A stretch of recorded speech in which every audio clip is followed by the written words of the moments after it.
You asked if we were able to make a profit on all of the little hooks, bottle openers, key rings, other things that I made using the affordable blacksmithing setup. About $500 worth of tools, supplies, materials, and then set out to make at least that much back and maybe a little bit more so we could either put money in our pocket or reinvest it.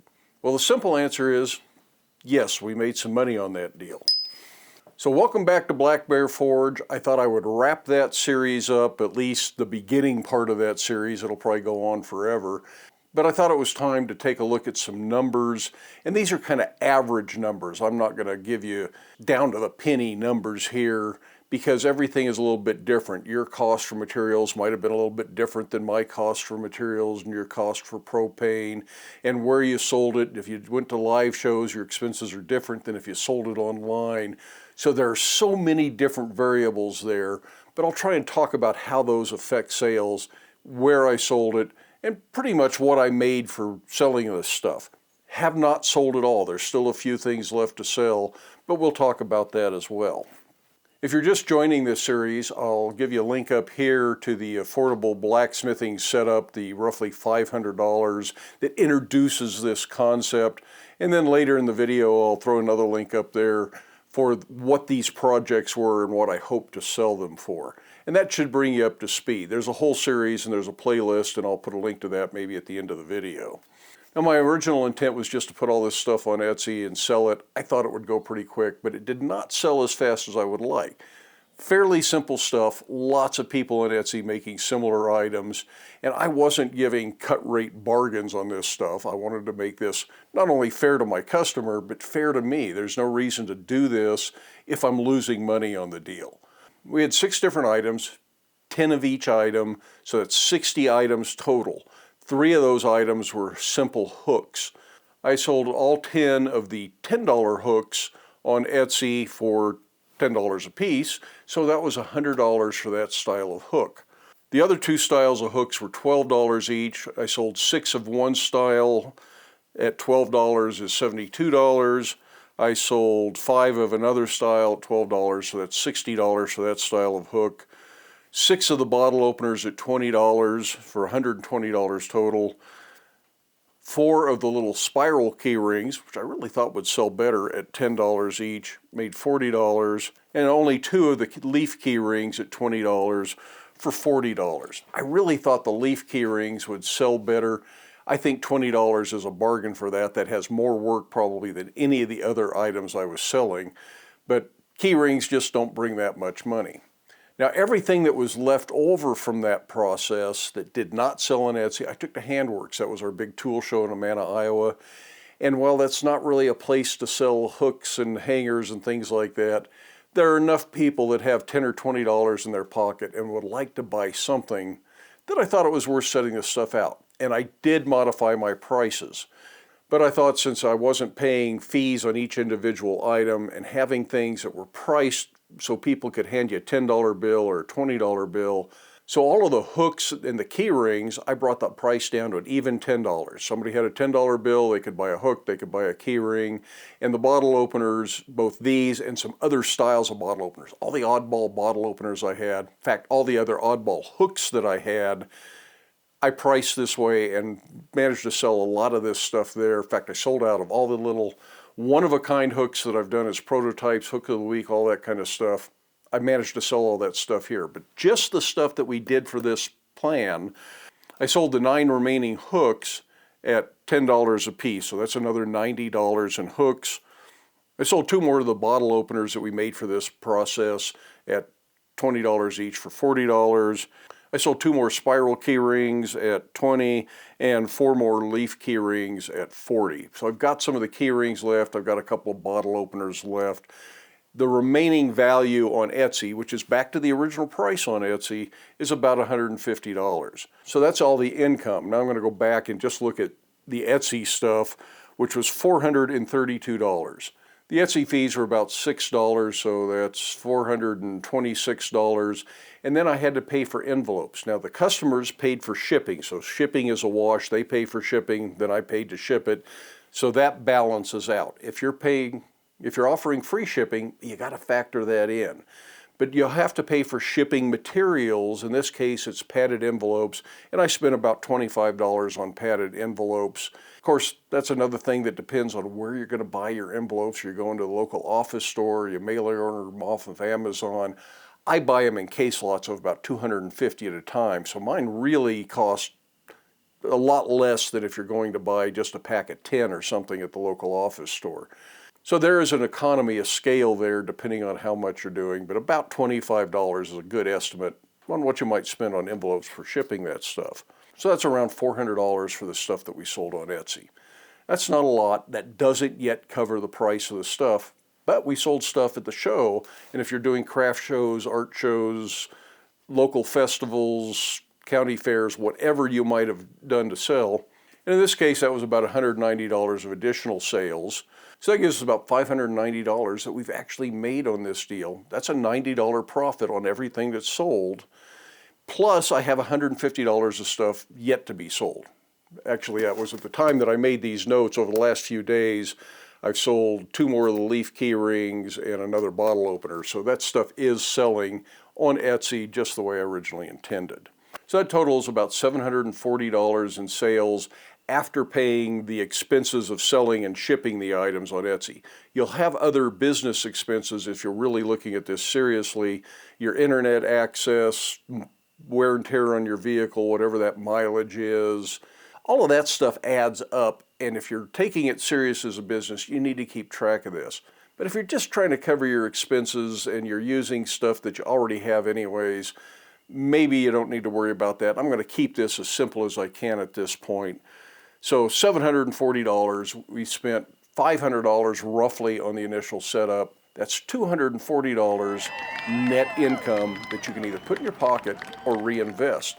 For that matter, if you defer the initial expenses, you paid $500 for the forge, the anvil, the materials, hacksaw, vise, whatever you bought, all of that kind of stuff is going to last. You're going to have a lot of that for longer.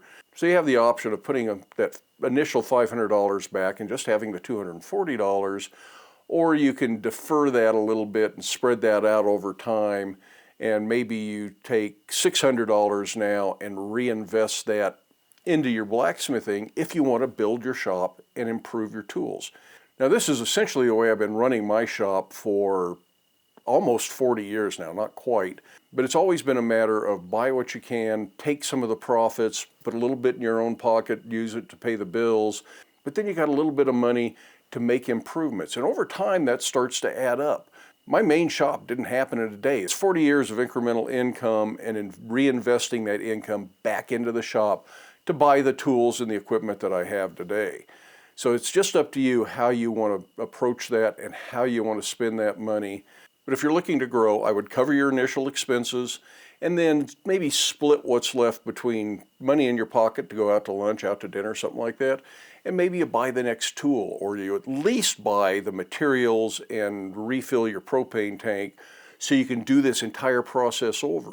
If you repeat this exactly as is, the next time you're going to have a much bigger net income because the tools and the equipment are already paid for. All you're buying are materials, fuel, consumable supplies like sandpaper or files, hacksaw blades, things like that. And you keep doing better and better. So I think this is a viable option if you're trying to set up a blacksmith shop. You want to do this as a hobby, but you don't really have the budget. This will work out for you. Now, what are the realities of different places to sell? A lot of people asked about sales tax. Sales tax is a big issue and it gets more complicated all the time. I can't keep track of all the sales tax rules. But suffice it to say, if you're selling something, at least here in the U.S., somebody is expecting you to remit sales tax on that. That's one reason I use Etsy for online sales. Etsy collects the sales tax and remits it to the appropriate authority because Etsy is really the store that people are dealing with. You're just kind of a contractor or provider of goods on Etsy. So that way I don't have to worry about sales tax. When I had my own website, it was my responsibility to collect, report, and remit the sales tax, which when it was just one state, that wasn't that big a deal. But now there's all these other sales tax rules all over the country, And you may have to be collecting sales tax in all 50 states. The rates are all going to be different in those states, and how you report it and collect it and remit it. I just don't want to worry about that, so I don't sell anything through my own website anymore. I do it all through Etsy. Etsy fees are higher, so you're paying a premium for that. And occasionally Etsy pulls some sort of a stunt where they hold money from somebody. I've never had that happen personally, but I've heard of other people having to deal with that. So Etsy has its own headaches and its own problems, but I like not having to deal with the sales tax, so I just stick with it. Maybe someday I'll go back to having a website. But really, at 65, I don't want to mess with that kind of stuff. This is supposed to be something fun I do in my retirement, not something that I have to hire accountants to do. Although I do hire an accountant to do my year-end income tax, because that's complicated enough that I don't want to have to deal with that. In either case, keep good records, know what you're spending, know what this costs, and make sure you're covering your expenses, and make sure your prices are fair to you. Don't just sell stuff for what you think people are going to be willing to pay for it if that's going to cost you money. That's not the point here. The point is to be able to enjoy this as a hobby or as a small business without going broke doing it. Now, selling on Etsy, the upfront cost is 20 cents per listing. So that's all you have to invest up front. You don't pay the other fees, the shipping, the packaging materials, all that stuff, until the item is sold and you got to get it out to your customer. Doing shows in person, craft shows, fairs, this big show we went to in Amana, Iowa, those are something you're going to pay the same amount whether you sell anything or not. So if you have to pay a $50 table space at the church craft show right before Christmas, you're going to pay that whether you sell anything or not. If you sell $20 worth of stuff, you're $30 in the hole by the end of the day. But if you sell $1,000 worth of stuff, it only costs you the same $50 to set up there. So that's something to take into account. Now, the show in Amana, Iowa, Handworks, probably cost us about $2,000. I haven't finished doing the bookkeeping for that. I still got a bunch of stuff and receipts to go through. But $2,000 for travel, lodging, meals, all of the stuff that goes into getting there, the fee for setting up, all of that stuff is the same. If I sold nothing, we would have been out $2,000. If I sold $2,000 worth of stuff, I covered the expense of the show, but I didn't pay the overhead for producing those items. It costs money to make this stuff. You got to pay for the tools, the equipment, the fuel, regardless of what happens to the product when it's done. That usually runs me about 50% of my income. So if I sell $4,000 worth of stuff at a show like that, $2,000 of that went to produce the material, $2,000 of that went to pay for the show. I have broken even. I have not put a penny in my pocket at that point. That's something you need to consider for big shows. For the little church show or the community art show in the park, something like that, chances are it's not going to cost that much, and you're not going to have 5 or 6 nights in a hotel you got to pay for, or meals at expensive restaurants. So you can save a lot of money staying local. But if you're going to big shows, you got to think about that, and you got to have enough stuff that you're going to actually pay for your expenses. Is it worth doing these shows even if you don't pay your expenses? In a way, I think it is, because you get a chance to network with other people who are making and selling similar things. You kind of learn what works, what doesn't work. You can talk to people about how they do things. You can be inspired by other people's work. It's also a chance to meet and talk to your customers. A whole lot of you folks came by and said, hi, I got to meet you in person, maybe get to know you a little bit, not a lot, but it was really special to be able to do that. So even if I'd only broke even at that show, I think it's worth doing. But you hate to lose money going to a show like that, so you need to keep that in mind. Of course, word of mouth is another way you might sell things, but that's pretty limited. That's just going to be friends, family, coworkers, and after you've sold all those people a couple of hooks, that's probably going to dry up. So unless they are passing that information on to other people, you're going to need to have another place to sell this, and I think online is good. Etsy's not bad. eBay might be okay, although I don't sell stuff on eBay much, but it is something you might look into. Anyways, I have rambled on enough about that. Yes, we made a profit. Yes, I think you can pay for your blacksmithing by following this procedure. No, you don't have to make the exact stuff. Make what you want to make what you think you can sell. If you've got a target audience in mind, make what they want to buy. Don't make what I make just because I made it. But if But if you got no ideas, this stuff was a good place to start. So where would I go from here if I'm looking to reinvest some of this income back into blacksmithing with hopes of then making more money the next time we run this? Well, certainly, like I said, I'd buy materials, and I'd buy a wider variety of materials. Maybe I'd buy more 3/8 round, but some 3/8 square, maybe some 1/2 inch square, although that starts to get a little bit heavier and harder to forge. Just think about the kinds of things that you might want to make and what materials you might have available, wherever it is you're buying materials. Again, a steel yard that specializes in selling steel bars and 20-foot lengths is going to be the best price per pound for steel.